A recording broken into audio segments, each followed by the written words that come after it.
নন্দীগ্রামে বিজেপির বিরুদ্ধে বোম বাঁধার অভিযোগ। নন্দীগ্রাম 2 ব্লকের টাকাপুরা এলাকায় গোকুল বেড়ার ছোট্ট একটি মাটির বাড়িতে 15 থেকে 20 জন বোম বাঁধছিল বলে অভিযোগ। আচমকায় কয়েকটি বোমা ফেটে যায়। এরপর চাঞ্চল্য ছড়িয়ে পড়ে এলাকায়। খবর পেয়ে ঘটনাস্থলে পৌঁছায় পুলিশ ও কেন্দ্রীয় বাহিনী।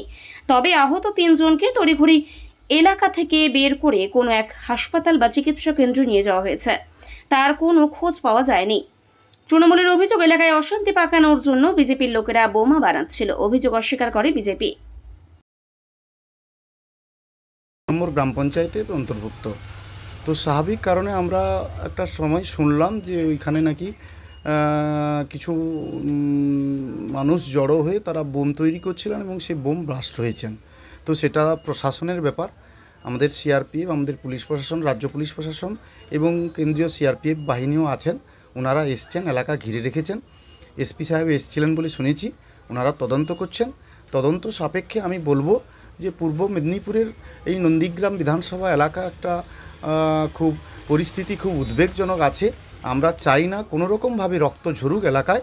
তাই ওই এলাকার যে বোমবাস্টের খবরটা আপনাদের কাছে গেছে সেটা প্রশাসন তদন্ত করছে। তদন্ত হলেই সত্য উদ্ঘাটন হবে এবং কোনো রকমভাবে এলাকায় যাতে অশান্তি বিশৃঙ্খলা না হয় সেটা আমি আমার সর্বভারতীয় তৃণমূল কংগ্রেস দলের থেকে এলাকাবাসীর কাছে অনুরোধ করব যে এলাকা যাতে শান্ত থাকে এবং এভাবে এলাকায় যাতে পরিস্থিতি অবনতির দিকে না যায় সেদিকে সকলের সাথে সদা সতর্ক দৃষ্টি রাখি। এই যে জমায়েতের কথা বলছেন, এটা কোন দল থেকে? দেখুন, আমি তৃণমূল কংগ্রেসের দলের তরফ থেকে আমরা যেটা শুনেছি যে ওখানে ভারতীয় জনতা পার্টির লোকজনই জড়ো হয়ে তারা বোম তৈরি করছিলেন। কী কারণে বোম তৈরি করছিলেন, কী ব্যাপার, কী সেটা তো তদন্ত সাপেক্ষ, সেটা পুলিশই তদন্ত করে দেখবে। আমরা যতটুকু জেনেছি যে ওনারা ভারতীয় জনতা পার্টির সমর্থক ছিলেন। বন্দুক নিয়ে যে সন্ত্রাস করেছে সেখান থেকে নন্দীগ্রামও বাদ যায়নি।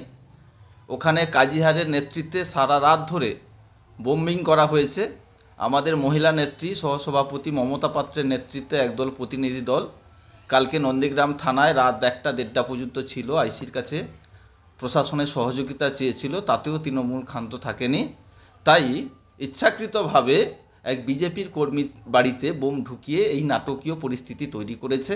আর প্রশাসন তো জানেন দলদাস থেকে কিভাবে কৃতদাস হয়ে কাজ করছে। এসব তৃণমূলের নাটক তৈরির একটা অঙ্গ। ওখানটায় ভারতীয় জনতা পার্টি কোনোভাবেই যুক্ত নয়, আর কোনোভাবেই এর সঙ্গে ভারতীয় জনতা পার্টি জড়িত নয়।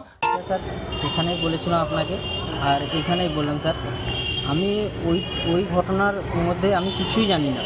মেন কথাটা ওইটাই, কিছু জানি না।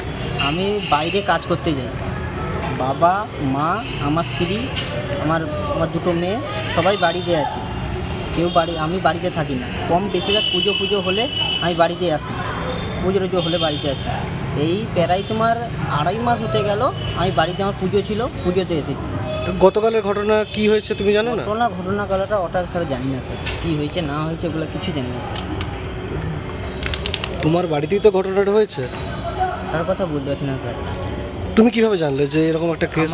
আমি বাইরে সকালবেলা উঠেছি, প্রায় 9টার দিকে উঠেছি। উঠে আমি খেলতে চলে গেছিলাম। এই ব্যাট বল যেমন খেলতে চলে, পাড়ার ছেলেকে নিয়ে খেলতে চলে গেছিলাম ব্যাট বল। এবারে সেই ব্যাট বল খেলতে গিয়ে মা আমাকে ফোন করে যে বলে যে তোমার বাবা এইভাবে জ্বলে গেছে। এবারে গাড়িতে যখন বসে আমি কিসে জ্বলে গেছে না গ্যাসে জ্বলে গেছে, এইটুকু বাদ।